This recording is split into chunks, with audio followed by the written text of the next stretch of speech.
So the company Dave Cooper bike racks, they make a few different things to get your bike from A to B, but if you're thinking about buying this bike rack specifically, then my answer would be yes. That's if it suits you and the reasons you actually want to transport the bike in the first place. Now, I didn't know this about Dave Cooper bike racks, but they're actually based here where I am in Kent. Let's get over there. Essentially, he started the business because he was really into his bikes, went to bike shows, he created this bike rack to go into his car and created a company from the back of it. So if I describe why I bought the bike rack instead of the trailer, this might help you decide. I make these YouTube videos. I need a way to transfer my bike from my house to any green lane that I've decided to ride for the video. I don't want to leave a trailer just hanging out the back that anybody could steal. So I wanted the bike rack that I could take off, chuck in the back of the truck, lock everything up and know that it's safe. So what I'm saying is, if you are looking at getting one of these, think about the reasons that you're actually transporting the bike.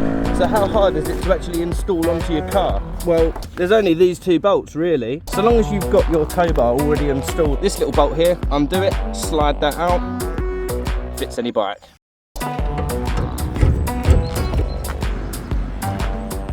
Before I was buying one, I looked absolutely everywhere for a decent review. So what I've done, I've come up with a few questions that I had in mind when I was looking at buying one. Is it easy to install onto the car? Yes, we already went through that one. Is it easy to get the bike on and off the actual bike rack? Yes, if you've mastered the technique of actually how to do it.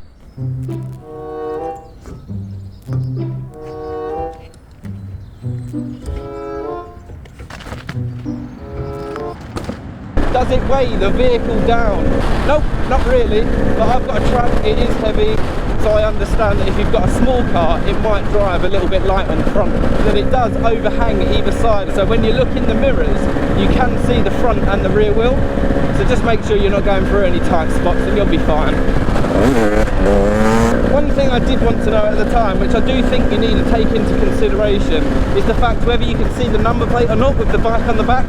I'd think about getting a little light board or something you can strap the number plate to the back. I've just got back, I'm going to put the rack on, get the bike on, and I'll show you what it's like.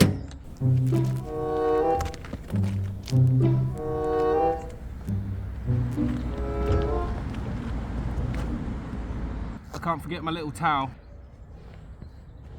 How are we doing, you okay? Just a little tip for these straps. Roll them up, through the middle, over the top, and you've got yourself a little knot so it's out the way. I actually have the senior bike rack and it seems to work. It is for the car. This one is obviously on a truck. I always thought that the bike would just hang over. So the way my brain works, I'll strap it to the car. Now the issue with this, it rubs. The first time I bought the bike, didn't realise, got home, load of paint off the back of the truck. So now I just put a little towel down there. So the first thing that you want to know when you're going to buy something like this is, what's the actual price? So I've jumped on the website. So first of all, you've got the junior and the senior bike racks. They're 94 and £100. There is a motorhome one at £110. And this is the model that I should have chose, to be honest with you, with the 4x4 one, 120 quid. There are some other models, but what I'll do is I'll leave a link in the description. You can have a look through, decide what you want and buy it from there. So you've been on the website, you've chose the one you want and bought it. What's next? Well, you need to actually research how to get into green laning. So what I've done, this next video is a beginner guide to basically how it all works. So have a look and I'll see you guys in the next video.